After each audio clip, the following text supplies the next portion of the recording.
হাঁটতে হাঁটতে চলে এসেছি আমরা অলরেডি একটা জঙ্গলের মধ্যে। বাসার মধ্যে কিছু ইঁদুর ছিল। আজকে আমরা বিশেষ করে আমি আজকে আপনাদের সেই ইঁদুরগুলোকে দেখাবো।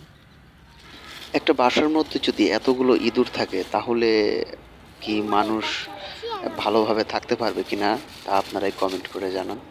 দেখেন কি অবস্থা। এখানে বিশেষ করে কার্টনের উপরে কিছু আঠা দিয়ে সেই আঠার উপরে দিয়ে যখন ইঁদুর হেঁটে যায় তখন ইঁদুরগুলো আটকে যায়। এখানে প্রায় 30টা প্লাস ইঁদুর আছে। ঠিক আছে,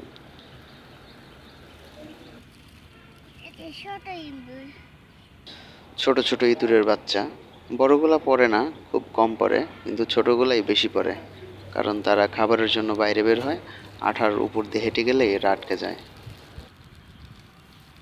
খালা দিম বাজান এসো,